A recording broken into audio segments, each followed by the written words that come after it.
Hello champions, कैसे हैं आप लोग। आई होप आप लोग बहुत अच्छे हैं। दोस्तों, मैं पीके मिश्रा आप लोगों का लेट्स स्कोर 100 पे वेलकम करता हूं। दोस्तों, आज हम लोग अपनी पॉलिटिकल साइंस की बुक का पहला चैप्टर पावर शेयरिंग करने वाले हैं, राइट। एंड पावर शेयरिंग, दोस्तों पावर शेयरिंग वाले टॉपिक में आप लोगों को समझने में दिक्कत आती है, यार ये मतलब पावर शेयरिंग की बात कर रहा है, मतलब थोड़ा सा कुछ कम समझ सा आता है। बट आज हम लोग एक ना इजी सा एग्जाम्पल लेंगे और उसे समझने की कोशिश करेंगे कि पावर शेयरिंग का मतलब होता क्या है। दोस्तों, आप लोगों ने देखा होगा कि आप लोगों के स्कूल में कभी कोई प्रोजेक्ट मिलता है आप लोगों को, और टीचर ये बोलते हैं कि उस ग्रुप में 5 या 6 लोग या 4 या 5 लोग आप उस ग्रुप में रहिए, राइट। वो 4-5 लोग मिल करके उस प्रोजेक्ट को पूरा करेंगे। अब देखो क्या सिचुएशन होती है। कभी कभी क्या होता है कि जो उस पर्टिकुलर ग्रुप में सारे मेंबर्स होते हैं वो एक दूसरे की बात को वैल्यू देते हैं और वैल्यूएबल सजेशंस को एक्सेप्ट करते हैं और प्रोजेक्ट को उसी हिसाब से कंप्लीट करते हैं। ये तो हो गई पॉजिटिव सिचुएशन, जो बेल्जियम वाली हो गई, राइट। दूसरा केस क्या हो सकता है? दूसरा केस ये होता है कि ग्रुप में कभी कभी कुछ मेंबर जो होते हैं वो डोमिनेटिंग होते हैं, वो किसी दूसरे की बात सुनते ही नहीं, वो कहते हैं सब कुछ मेरे हिसाब से होगा। तो सपोज ग्रुप में 3 मेंबर्स जो हैं ग्रुप के, वो अपनी चला रहे हैं, बाकी 2 मेंबर्स की सुन ही नहीं रहे हैं। तो जो बाकी 2 मेंबर्स हैं, will they not feel alienated, will they not feel disrespected अगर उनके सजेशंस को सुन लिया जाए और थोड़े बहुत मॉडिफिकेशन के साथ उस प्रोजेक्ट में एकोमोडेट कर लिया जाए? क्या उनको अच्छा नहीं लगेगा? बिल्कुल अच्छा लगेगा। लेकिन दूसरी सिचुएशन क्या हो, उनकी बात को बिल्कुल सुना ही नहीं जा रहा है, बिल्कुल बिना सुने ही मना किया कर दिया जा रहा है। तो क्या होगा? तो ये जो 2 लोग हैं जिनकी वैल्यूएबल सजेशंस को बिल्कुल सुना भी नहीं जा रहा है, वैल्यू नहीं दी जा रही है, तो क्या करेंगे? क्या वो उस प्रोजेक्ट को कंप्लीट करने में उनका मन लगेगा? क्या वो अपना बेस्ट दे पाएंगे उस प्रोजेक्ट को कंप्लीट करने में? बिल्कुल नहीं दे पाएंगे, ठीक है। तो हम लोगों ने एक छोटे से ग्रुप का एग्जांपल लिया जो आप लोगों के स्कूल में बनता है। कंट्री क्या होता है? कंट्री ढेर सारे लोगों का ग्रुप होता है। कंट्री ढेर सारे लोगों का ग्रुप ही तो है। ये ग्रुप अलग अलग होते हैं, लिंग्विस्टिक लाइंस पे होते हैं, रिलीजियस लाइंस पे होते हैं, ये ठीक है। जैसे एक पर्टिकुलर लैंग्वेज बोलने वालों का ग्रुप हो गया, एक पर्टिकुलर रिलीजन को फॉलो करने वाले का ग्रुप हो गया, एक पर्टिकुलर कल्चर को फॉलो करने वालों का ग्रुप हुआ। तो कंट्रीज भी एक तरह का ग्रुप ही तो होती हैं। और किसी पर्टिकुलर कंट्री में अगर सारे ग्रुप्स की बातों को अच्छे से माना जाता है तो वो कंट्री में सारे लोग वैल्यूड फील करते हैं और वो कंट्री आगे बढ़ती है और प्रोग्रेस करती है, जैसे कि बेल्जियम। बट जहां पे लोगों की बातों को किसी पर्टिकुलर ग्रुप जो है तो उस देश का ही पार्ट, उस कंट्री का ही तो पार्ट है, अगर उसकी बातों को इग्नोर किया जाता है, उसके सजेशंस को नहीं माना जाता है, तो क्या होगा? श्रीलंका जैसे हालात हो गए, सिविल वॉर हो सकता है, राइट। तो आइए समझते हैं। बेसिकली डेमोक्रेसी का मेन आइडिया ही होता है पावर शेयरिंग। अब डेमोक्रेसी में देखिए, अल्टीमेट पावर, हमारा कॉन्स्टिट्यूशन भी बोलता है डेमोक्रेसी में, डेमोक्रेटिक कंट्री में अल्टीमेट पावर किसके पास होती है? जनता के पास होती है, राइट। इसीलिए देखिए, हम लोग जब वोट दे करके डिसाइड करते हैं कि कौन प्राइम मिनिस्टर बनेगा या कौन चीफ मिनिस्टर बनेगा, राइट। जब स्टेट लेजिस्लेटिव असेंबलीज के जब इलेक्शंस होते हैं, चाहे जैसे स्टेट लेजिस्लेटिव असेंबली के जब इलेक्शंस होते हैं या लोकसभा के जब जनरल इलेक्शंस होते हैं, तो हम ही लोग तो इलेक्ट करते हैं कि कौन हमारा प्राइम मिनिस्टर बनेगा या कौन हमारा चीफ मिनिस्टर बनेगा, राइट। आइए देखते हैं क्या क्या क्या है इस चैप्टर में और हम लोग इसे समझते हैं। तो देखिए, पावर शेयरिंग, थोड़ा सा ओवरव्यू देख लेते हैं। ओवरव्यू से ना एक कॉन्टेक्स्ट मिल जाएगा, हमें चैप्टर समझने में मदद मिलेगी। देखते हैं। In a democracy all power does not rest with any one organ of the government, right. Democracy में जो पावर का प्रॉपर डिस्ट्रीब्यूशन होता है, उसी तरह डेमोक्रेसी में जितने भी ग्रुप्स हैं, अब जैसे हम अपनी कंट्री की बात करें थोड़ा सा, कि ढेर सारे लैंग्वेज स्पीकिंग ग्रुप्स हैं और ढेर सारे रिलीजन्स को फॉलो करने वाले ग्रुप्स हैं, लेकिन सब में इक्वालिटी है, सबके वोट की वैल्यू सेम है। तो इससे क्या होगा? Everybody feels, every group of the country feels respected, valued. सबको लगता नहीं यार मेरा ही कंट्री है ना। उनको जो एलिनेशन का सेंस होता है वो नहीं आता है ना। आगे बढ़ते हैं। An intelligent sharing of power among legislature, executive and judiciary is very important. तो ये तो हम जानते हैं कि जो गवर्नमेंट के 3 ऑर्गन्स होते हैं, जुडिशरी का काम होता है जस्टिस देना, एग्जीक्यूटिव का काम होता है कि पार्लियामेंट ने या स्टेट लेजिस्लेटिव असेंबली ने जो रूल्स बनाए हैं, बेसिकली पार्लियामेंट या स्टेट लेजिस्लेटिव असेंबली ने जो रूल्स बनाए हैं उनको एग्जीक्यूट करना, right. We start with the two stories from Belgium and Sri Lanka.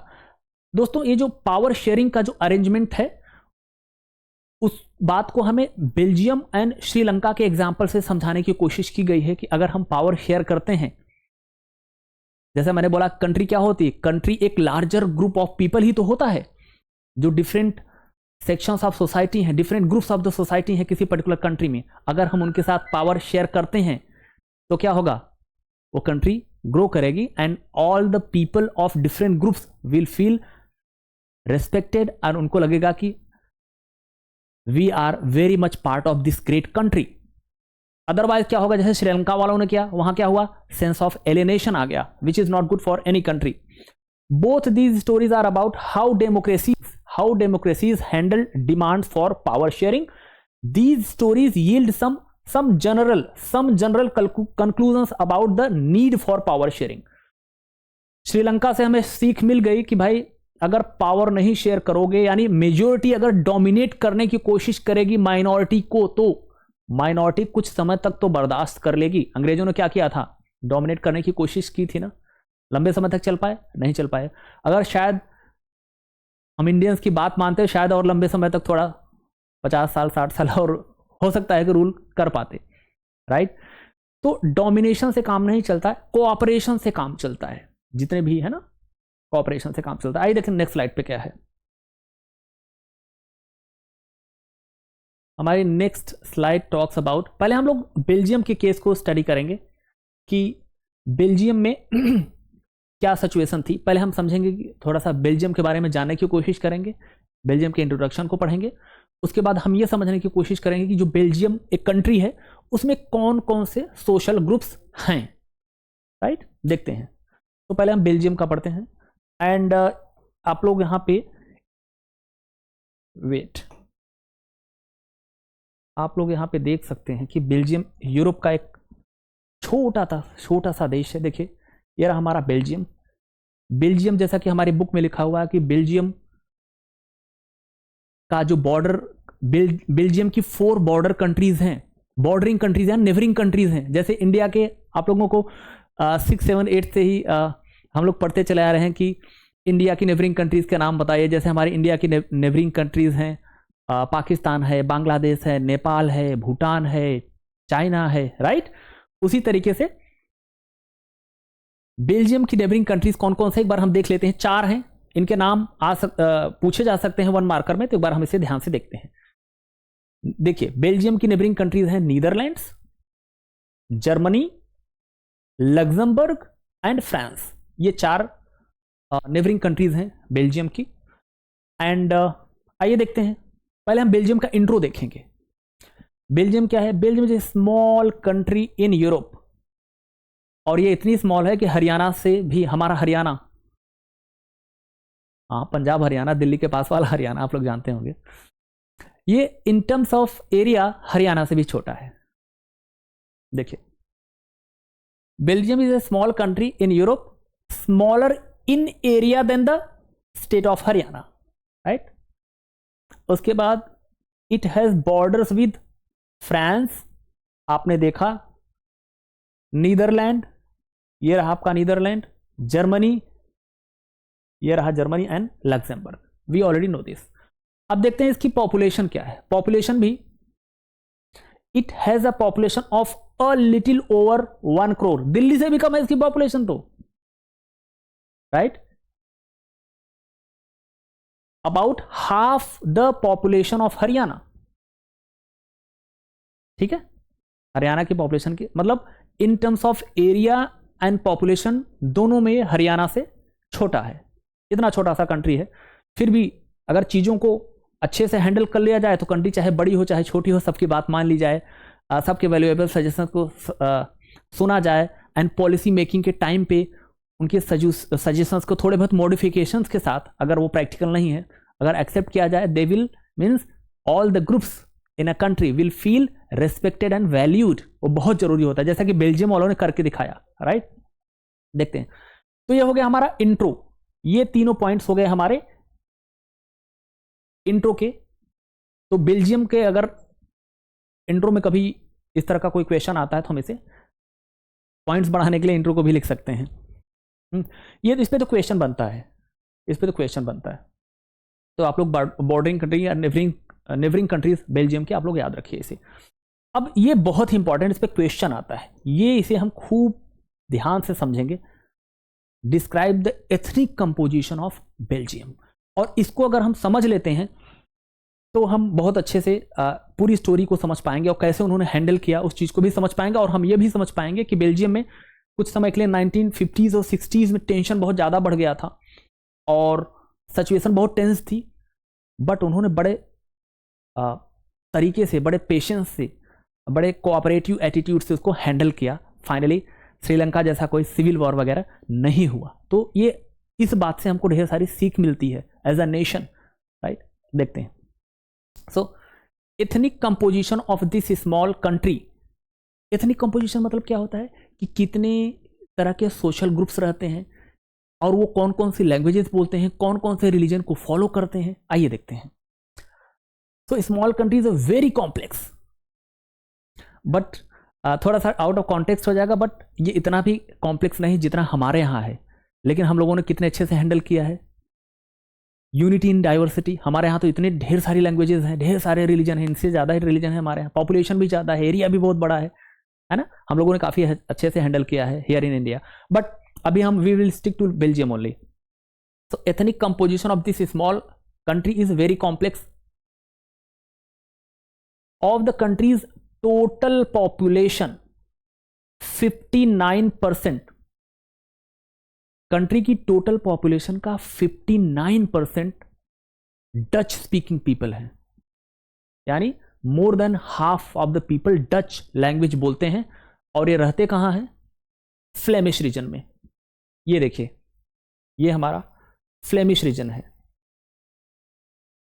ये देखिए पूरा, ये हमारा फ्लेमिश रीजन है। और इसको हम लोग लिख भी लेते हैं 65%। वेट, 65% लोग, I am so sorry, it's not 65, it's 59।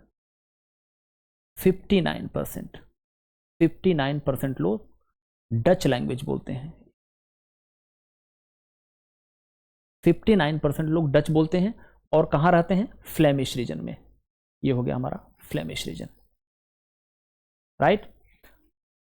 अब दूसरी मेजर लैंग्वेज स्पीकिंग कौन सी, दूसरी कौन सी लैंग्वेज मेजॉरिटी में बोली जाती है? वो है फ्रेंच। फ्रेंच कितने, क्या परसेंटेज है फ्रेंच लोगों की? जो फ्रेंच लोग कहाँ रहते हैं? वेलोनिया में रहते हैं, और उनकी बहुत ज़्यादा नहीं है।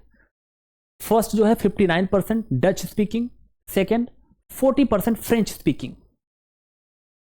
देखिए, सो इसको हम ऐसे समझ सकते हैं। देखिए, आई थिंक यहाँ पे हम लिख सकते हैं, यहाँ पे लिखता हूँ मैं, डच स्पीकिंग लोग 59% हैं और फ्लेमिश रीजन में रहते हैं, राइट। फ्रेंच स्पीकिंग पीपल कितने हैं? 40% हैं। फ्रेंच स्पीकिंग पीपल 40% हैं और कहाँ रहते हैं ये लोग? वेलोनिया रीजन में। ये रहा हमारा वेलोनिया रीजन, ये है वेलोनिया रीजन। अब 59 है 40 कितना हो गया? ये हो गया 99। 1% लोग क्या बोलते हैं? जर्मन। 1% लोग जर्मन बोलते हैं। तो एक बार इसे, कई बार आप लोगों को इसे लर्न करने में दिक्कत होती है, तो इसका एक शॉर्ट ट्रिक भी है डच स्पीकिंग को लर्न करने का। देखिए, डच स्पीकिंग, इसको हम DLF के मॉल्स होते हैं ढेर सारे, उसकी हेल्प से हम लोग याद कर सकते हैं।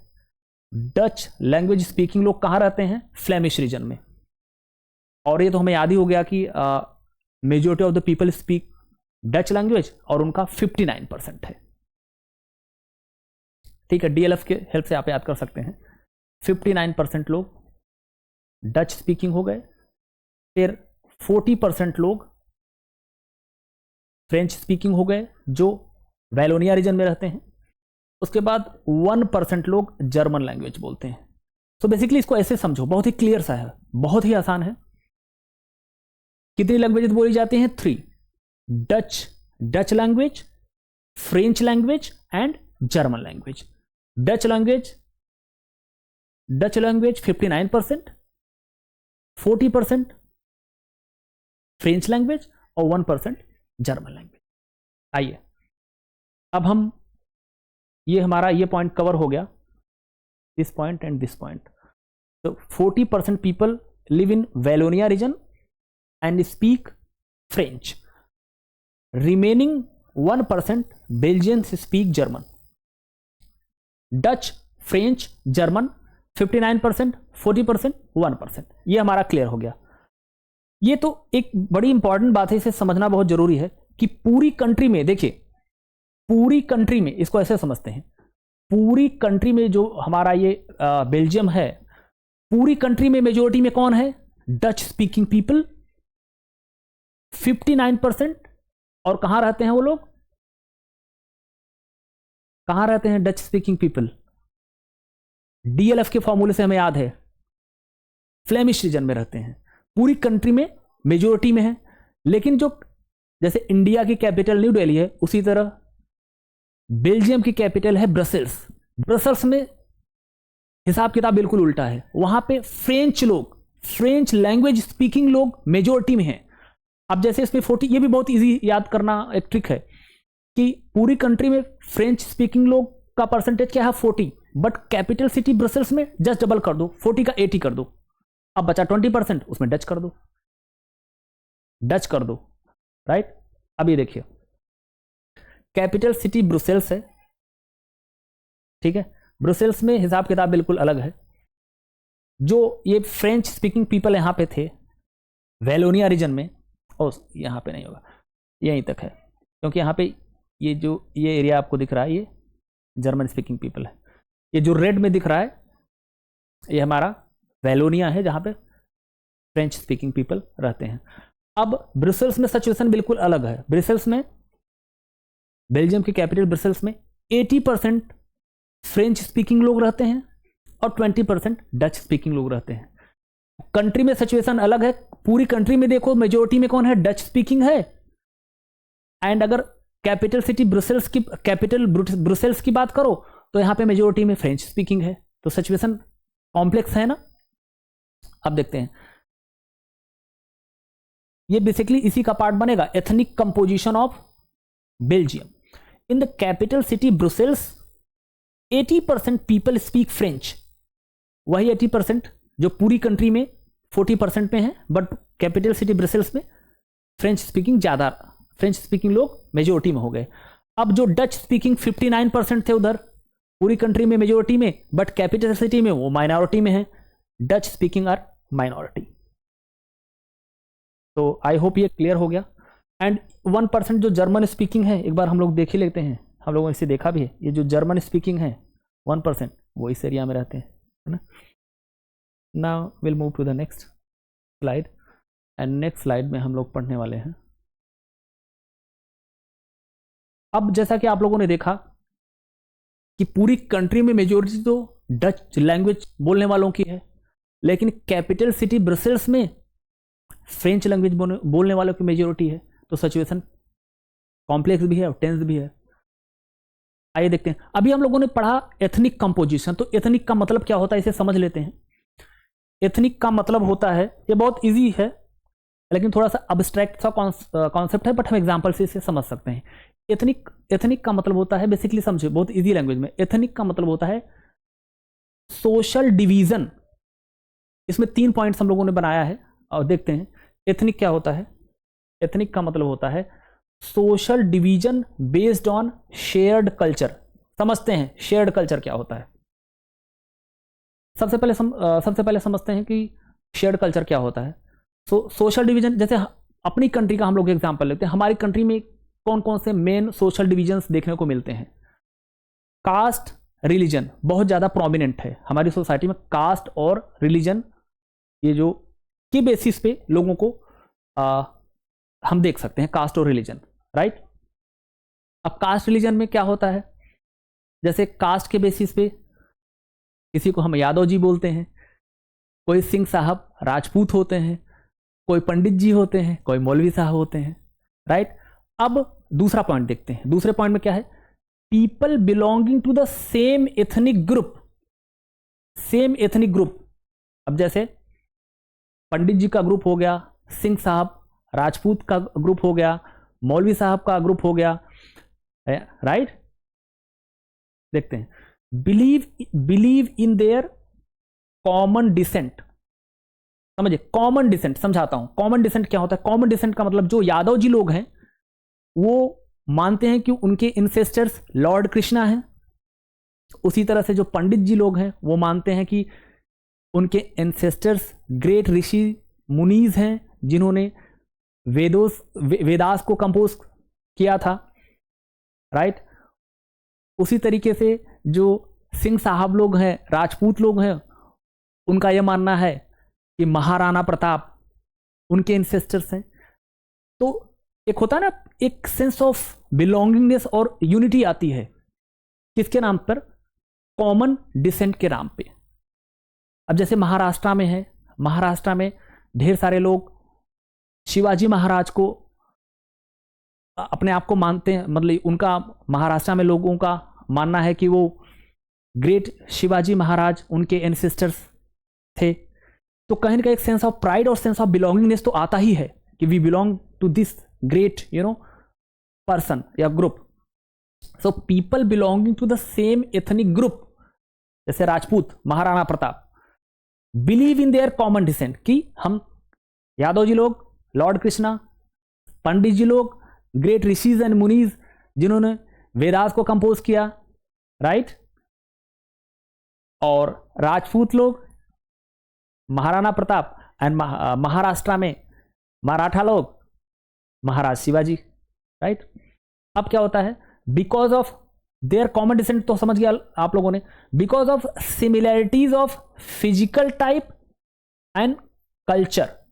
सिमिलैरिटीज फिजिकल टाइप की हो सकती है या कल्चर की हो सकती है या दोनों की हो सकती है। तो फिजिकल टाइप समझते हैं।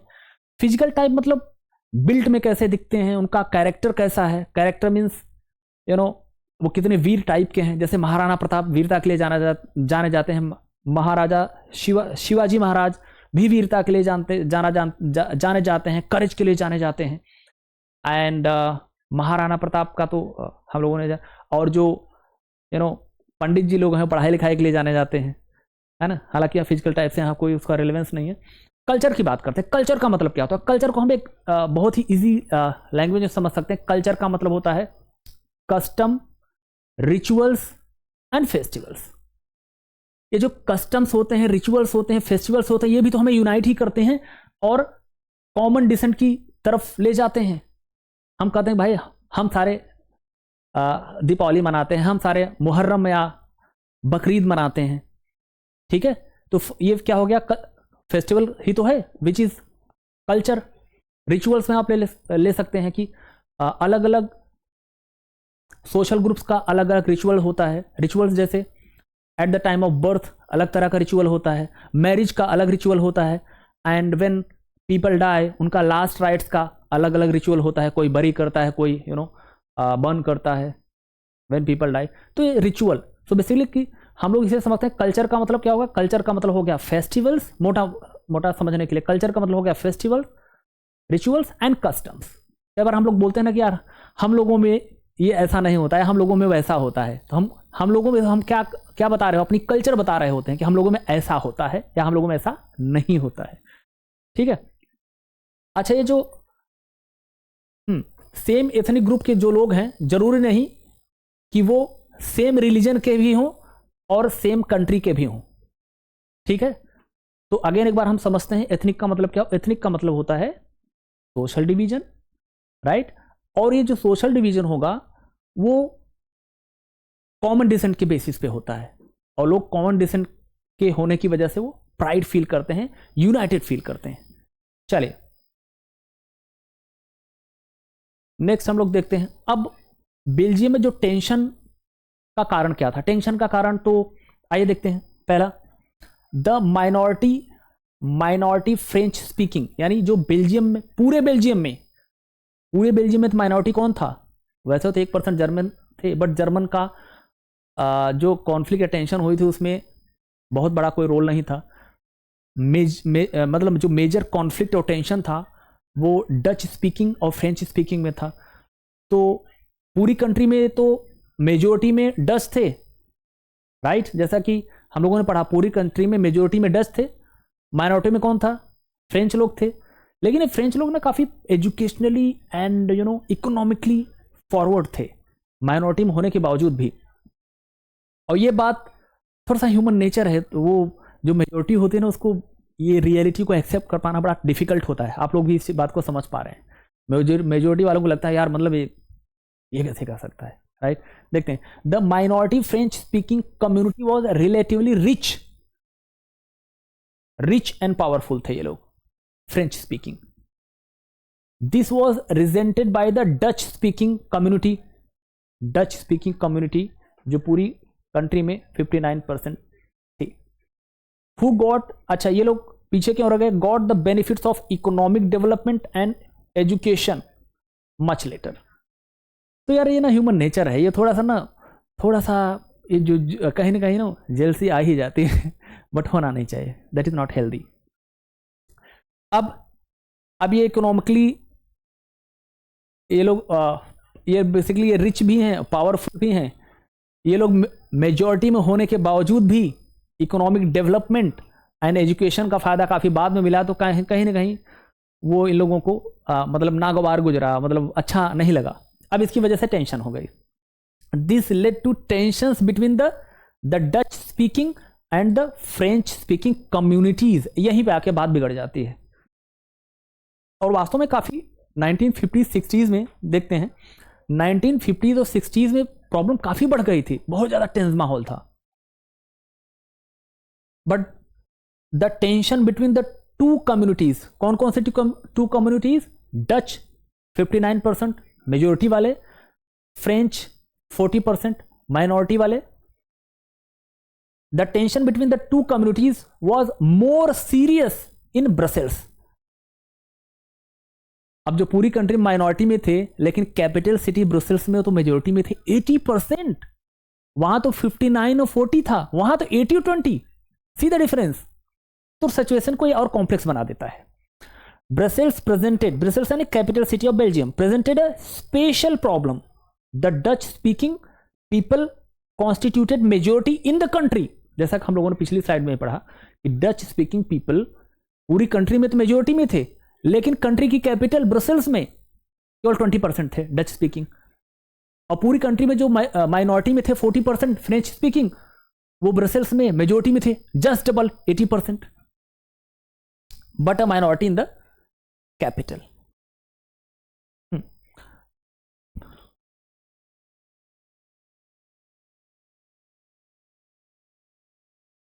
बट जैसा कि आप लोगों ने जरूर पढ़ रखा होगा कि बेल्जियम के लोगों ने बहुत ही कोऑपरेटिव एटीट्यूड के साथ मामले को हैंडल किया, एंड जो टेंशन्स थी कम हुई, धीरे धीरे बिल्कुल ख़त्म हो गए। बट हमारा पड़ोसी देश, जैसे हम लोगों ने पढ़ा, हमारा अभी हम लोग पढ़ रहे थे ना, बेल्जियम की नेबरिंग कंट्री जो 4 थी, उसी तरह से हमारा नेबरिंग कंट्री है श्रीलंका। श्रीलंका में चीज़ें उतने अच्छे से नहीं हैंडल की गई। जो सिन्हाला कम्युनिटीज़ को के लोग हैं, they try to dominate the system, and कुछ समय तक सक्सेस, मतलब वो that leads to conflict and strife. उससे लड़ाई झगड़ा ही बढ़ता है, पीसफुल माहौल नहीं बने रह सकता। आइए देखते हैं। पहले जैसे हम लोगों ने बेल्जियम में पढ़ा था कि पहले बेल्जियम का हम लोगों ने इंट्रोडक्शन पढ़ा था, फिर एथनिक कंपोजिशन पढ़ा हम लोगों ने, उसी तरीके से हम लोग श्रीलंका का एथनिक कंपोजिशन। एथनिक वर्ड से आप लोगों को घबराने की जरूरत है। एथनिक वर्ड आते समझ आइए कि किसी कंट्री में कितनी अलग अलग लैंग्वेजेस बोली जाती हैं और कितने अलग अलग रिलीजन्स फॉलो होते हैं, बस एथनिक का मतलब इतने समझ लो। फॉर एग्जाम्पल ये देखिए, एक कोई कंट्री है, एथनिक का मतलब केवल यही होता है, ये कोई कंट्री है, कंट्री में पहले हम लैंग्वेज, कितनी अलग अलग लैंग्वेजेस बोली जा रही हैं या कितने अलग अलग रिलीजन को फॉलो करने वाले लोग हैं, बस। क्यों? क्योंकि एथनिक मतलब सोशल डिवीजन है ये, ठीक है। नाउ इंट्रोडक्शन श्रीलंका का। Sri Lanka is an island nation. आप लोग बचपन से पढ़ते चले आ रहे हो आइलैंड क्या होता है, land mass which is surrounded by the water from all four sides, a few kilometer off the southern coast of Tamil Nadu, आप लोग जानते हैं इसे, है ना। It has about 2 crore people, about the same age in Haryana, मतलब पॉपुलेशन भी बहुत ज्यादा नहीं है ना। Like other nations in the South Asia region, Sri Lanka has a diverse population. हम लोग अपना ही एग्जाम्पल लें, देखा हमारे यहाँ कितनी डाइवर्सिटी है। केरला में मलयालम बोली जाती है, तमिलनाडु में तमिल बोलते हैं, कर्नाटका में कन्नड़ बोलते हैं, राइट। उसी तरह महाराष्ट्र में मराठी बोली जाती है, यूपी बिहार में हिंदी बोली जाती है, यूपी में कुछ सेक्शन में भोजपुरी भी बोली जाती है। कितनी डाइवर्सिटी है। We have our Hindu brothers, we have our Muslim brothers, Christians and Sikhs, और सारे प्यार से मिलकर रहते हैं, राइट। श्रीलंका हमसे सीख ले सकता है इस मामले में, और इकोनॉमिक डेवलपमेंट के मामले में हम लोग श्रीलंका से सीख ले सकते हैं। बट वहाँ पे भी कुछ समय पहले बहुत प्रॉब्लम चल रही थी, पेट्रोल वगैरह काफ़ी खत्म हो गया था, हालांकि वो अलग की इशू है। आइए टॉपिक पे फोकस करते हैं, right. Now the major social groups, अब हम लोग देखते हैं कि श्रीलंका में मेजर सोशल ग्रुप्स कौन कौन से हैं। देखिए जो मेजर सोशल ग्रुप है श्रीलंका में, सिन्हाला स्पीकिंग जो लोग डोमिनेट करते हैं, सिन्हाला लैंग्वेज स्पीकिंग लोग हैं। तमिल स्पीकिंग लैंग्वेज के बेस पे कितना हो गया, 2, सिन्हाला एंड तमिल। आइए देखते हैं, देखिए Sinhala speakers, Sinhala language speaking population कितना है, 74%, एंड तमिल स्पीकिंग पीपल कितने हैं, 80%, सॉरी 18%। तो तमिल लैंग्वेज बोलने वाले ओनली 18% हैं, और सिन्हाला लैंग्वेज बोलने वाले 74% है। See the difference, right. अब इसमें भी जो तमिल स्पीकिंग पीपल है उसमें भी दो ग्रुप्स आते हैं। कौन कौन से, एक इंडियन तमिल्स का आता है और एक श्रीलंकन तमिल्स का आता है। श्रीलंकन तमिल्स वहाँ के लोकल नेटिव तमिल्स हैं, वहीं के हैं वो। और जो इंडियन तमिल्स जो अब श्रीलंका में हैं, वो इंडियन तमिल्स एक्चुअली जब when India was under British regime, आप वो प्लांटेशन के लिए इंडियंस को दूर दूर अलग अलग देशों में भी ले जाते थे, अफ्रीका में भी ले गए थे, एंड उसी सीरीज में श्रीलंका में भी कुछ लोगों को ले गए थे, है ना। तो देखते हैं, अमंग तमिल्स देयर आर 2 सब groups, Tamil natives of the country. Tamil natives of the country को हम क्या बोलते हैं, श्रीलंकन तमिल्स, श्रीलंकन तमिल्स। अब देखिए तमिल्स कितने थे, तमिल्स 18 हैं, 18 में से 13% श्रीलंकन तमिल्स हैं, 18% तमिल्स, 13% श्रीलंकन तमिल्स हो गए, और 5% इंडियन तमिल्स हो गए। The rest of whose forefathers came from India as a plantation worker during the colonial period called Indian Tamils।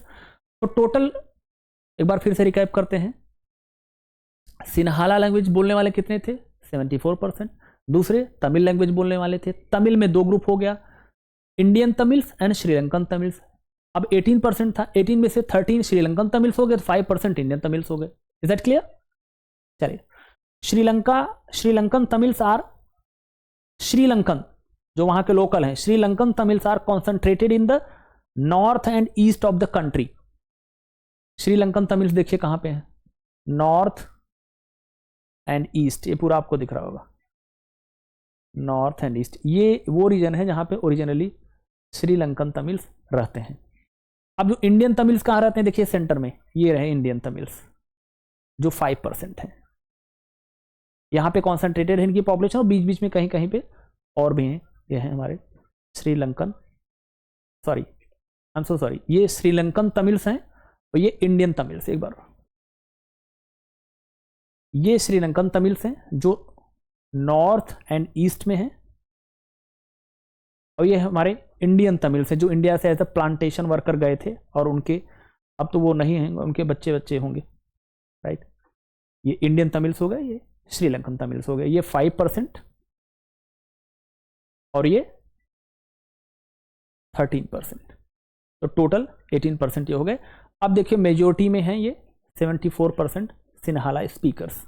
तो देखिए पूरा मैं जितना येलो वाला रीजन है सारा सिन्हाला लैंग्वेज स्पीकिंग है, और ये श्रीलंका की कैपिटल है कोलंबो, ये देखिए। नाउ नेक्स्ट हम देखते हैं, ये तो हो गया social division on the basis of language. तो मेन लैंग्वेजेस कौन कौन सी हो गई, सिन्हाला लैंग्वेज हो गई और तमिल लैंग्वेज हो गई। नाउ रिलीजियस ग्रुप्स, अब वहां पे कौन कौन से मेन रिलीजन है, मेन रिलीजन है बुद्धिज्म है, हिंदूज हैं, मुस्लिम्स भी हैं और क्रिश्चियंस भी हैं। आइए से देखते हैं।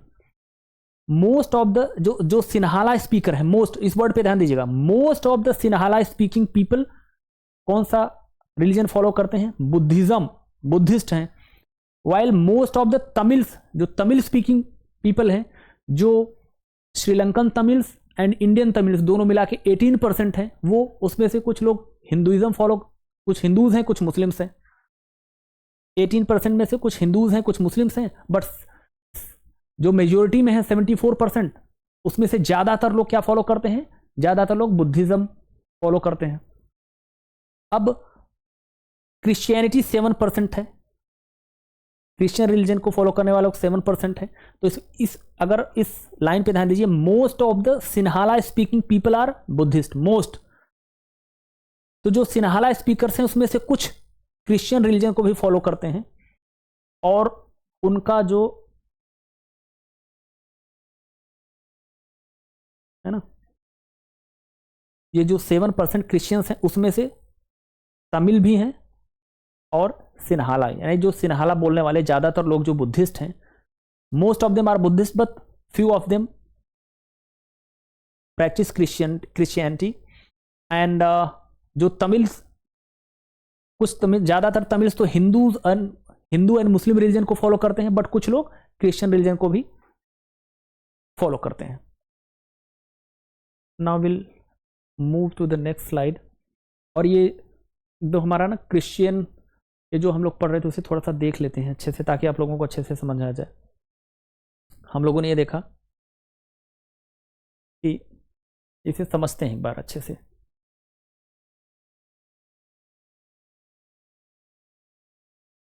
सेवेंटी 74% सिन्हाला लैंग्वेज को बोलने वाले हैं, और तमिल लैंग्वेज का 18%, तमिल 18%। इसमें एक सब ग्रुप और बनता है, जैसा हम लोगों ने अभी देखा था पिछली स्लाइड में, 13% श्रीलंकन तमिल्स हैं, जो श्रीलंका के ही हैं, श्रीलंकन तमिल्स। और ये 5% इंडियन तमिल्स हैं, 5% इंडियन तमिल्स हैं, जिन्हें ब्रिटिशर्स ले गए थे अपने साथ एज अ प्लांटेशन वर्कर।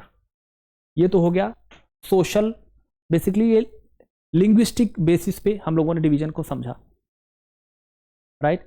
और रिलीजन का हम लोगों ने क्या देखा कि most Sinhala speakers are Buddhist, Buddhism को फॉलो करते हैं, and most of the Tamil speaking people follow Hinduism and Islam.